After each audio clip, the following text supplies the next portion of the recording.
আজকে আমরা voice change নিয়ে আলোচনা করব। ক্লাস 10 ফাদার সেল আমাদের যে ফার্স্ট যে টেক্সটটা আছে সেখান থেকে কিছু টেক্সচুয়াল গ্রামার অর্থাৎ টেক্সচুয়াল ভয়েস চেঞ্জ আজ করব। কারণ আমরা প্রত্যেকে জানি যে আমরা মাধ্যমিক পরীক্ষার 2-3 বছরের কোশ্চেন দেখি, বিগত 2-3 বছরের কোশ্চেন, সেখানে কিন্তু বই থেকে অর্থাৎ টেক্সট থেকে কিন্তু গ্রামারগুলো আসছে। ঠিক আছে, আমাদের মাধ্যমিকে 20 নম্বরের গ্রামার এবং ভোকাব থাকে। হ্যাঁ, কত থাকে? 20 নম্বর। একটু বলে দিই আমি। সেখান থেকে আর্টিকেল প্রিপোজিশন থাকে 3 নম্বর।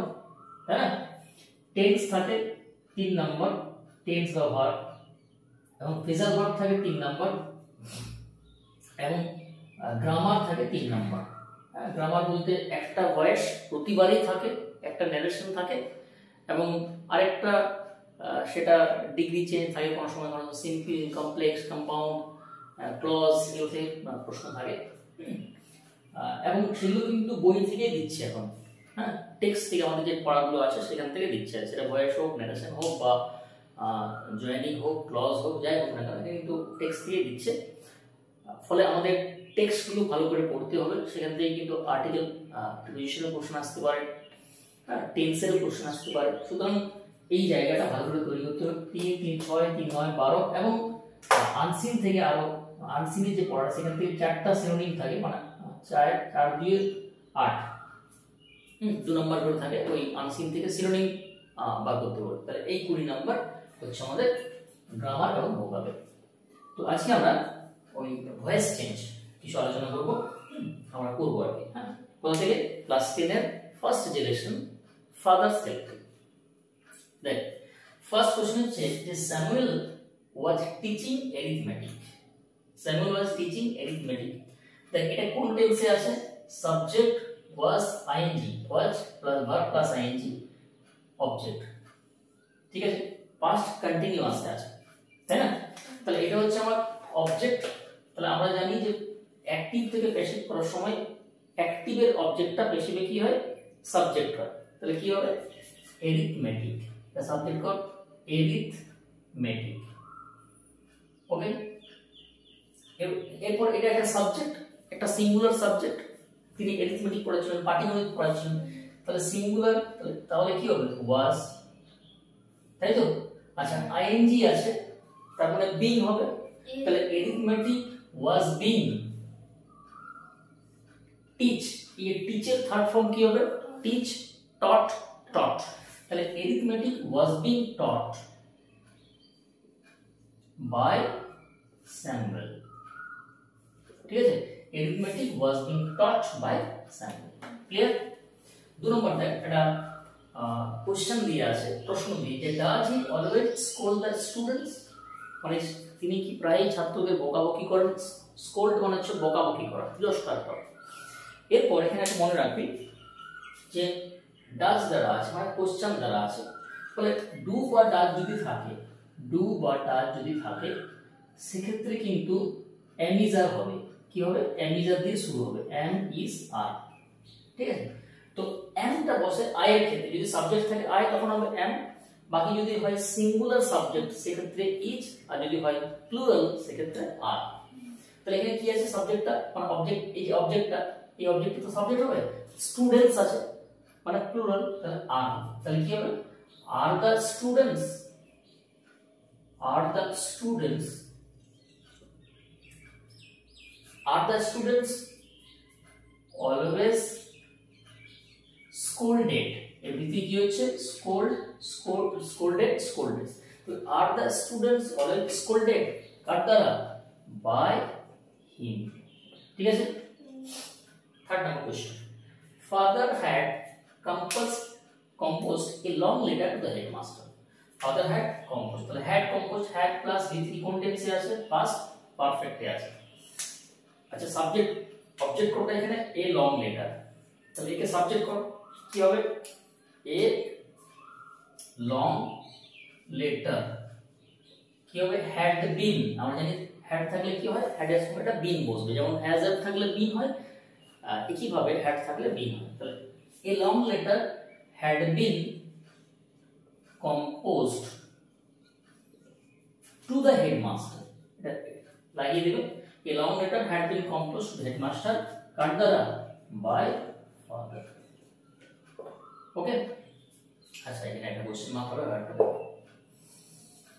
Next have you written anything about our teacher Samuel দেখো এটাও কিন্তু কোশ্চেন আছে তাই না হ্যাভ দিয়ে আছে অর্থাৎ প্রেজেন্ট পারফেক্টে আছে তাহলে প্রেজেন্ট পারফেক্ট মানে হ্যাজ এর এবং যদি সাবজেক্ট হয় থার্ড পারসন সিঙ্গুলার সেক্ষেত্রে হ্যাজ বাকি ক্ষেত্রে হ্যাভ তাহলে এখানেও কিন্তু সাবজেক্ট কি হবে এনিথিং এটা কিন্তু সিঙ্গুলার সাবজেক্ট তাই না তাহলে কি হবে হ্যাজ এনিথিং been written কি হবে has anything been written about our teacher Samuel by you question mark বুঝা গেল has anything been written about our teacher Samuel by you ঠিক আছে চল আরেকটা কোশ্চেন রয়েছে কোশ্চেন মার্ক দিয়ে হোয়াট দিয়ে যে হোয়াট হ্যাজ হি ডান তিনি কি করেছেন এটা আছে প্রেজেন্ট পারফেক্ট কোশ্চেন তাহলে কি হবে হোয়াটটা হোয়াটই হবে আগে তাহলে what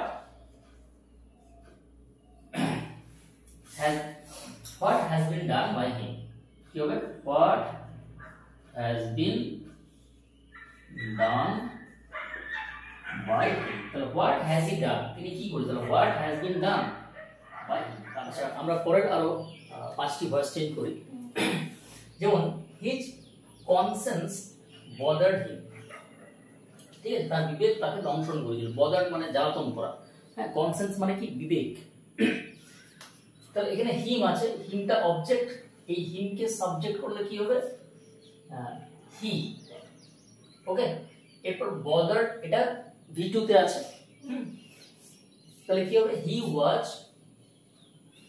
bothered B O T H E R D কার দ্বারা by his conscience C O N S C I E N C okay আচ্ছা he would deliver the letter to the headmaster at the end of the day অর্থাৎ সে দিনের শেষে চিঠিটা দেবে এরপর দেখ এখানে কোনটা সাবজেক্ট বলতো হবে কোনটা সাবজেক্ট হবে the letter হ্যাঁ তাহলে কি হবে the letter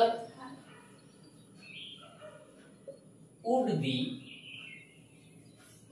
delivered D-E-L-I-V-E-R-E-D তাই তো the letter would be delivered to the headmaster at the end of the day ঠিক আছে আমি যদি এখানে by him টা নাও দিই কোনো ক্ষতি নেই হ্যাঁ এইটুকু লিখলেও হবে the letter would be delivered to the headmaster at the end of the day ঠিক আছে by him এই যে by him এটা আমি না দিলেও চলে এই জায়গায় by him এর প্রয়োজনীয়তা খুব একটা নেই আর কি এইটুকু লিখলেই হবে the letter would be delivered to the headmaster at the end of the day ঠিক আছে next the teacher was inspecting the home lessons was inspecting অর্থাৎ was plus মানে was তার সঙ্গে verb এবং ing যুক্ত আছে অর্থাৎ past continuous tense আছে তাহলে কি হবে the home lessons এটাকে সাবজেক্ট কর the home lessons এরপর lessons আছে এটা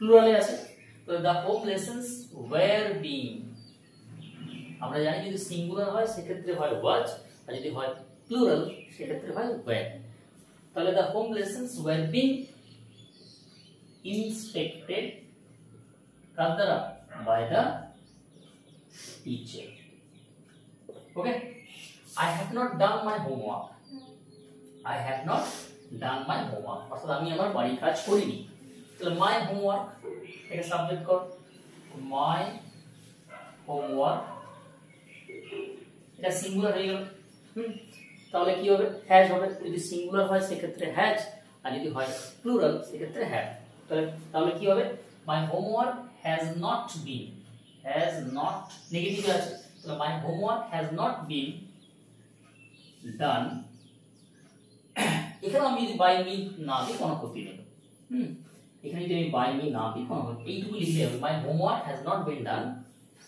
by me আমি যদি ঠিক আছে না দিলেও কোনো একটা ক্ষতি নেই ভুল হবে না হ্যাঁ my homework has not been done okay he found the room locked অর্থাৎ যখন স্বামী চিঠিটা দিতে গেল একদম ক্লাসের শেষে তখন দেখলো যে হেডমাস্টারের যে রুমটা সেটা বন্ধ ছিল, অর্থাৎ হেডমাস্টার এক সপ্তাহের ছুটিতে বাইরে গিয়েছিলেন। হ্যাঁ, সেটাই বলছি, he found the room lock, সে দেখলো যে রুমটা লকড আছে, রুমটা বন্ধ আছে। তাহলে কি হবে, দ্য রুম, একে সাবজেক্ট কর, the room was found locked. Okay, ব্যাস এটুকু লিখলেই হবে, the room was found locked. Clear? তাহলে আজকে আমরা ফাদার সেলফ ক্লাস 10 এর লেসন, ফার্স্ট টেক্সটটা ফাদার্স হেল্প থেকে যে ধরনের মানে ভয়েস চেঞ্জ যেগুলো হয় আমরা করলাম। পরবর্তীকালে আমরা বাকি যে টেক্সটগুলো আছে সেখান থেকে ন্যারেশন, ভয়েস বা জয়েনিং, আর্টিকুলেশন, টেন্স এগুলো কিন্তু এক এক করে করব। ওকে।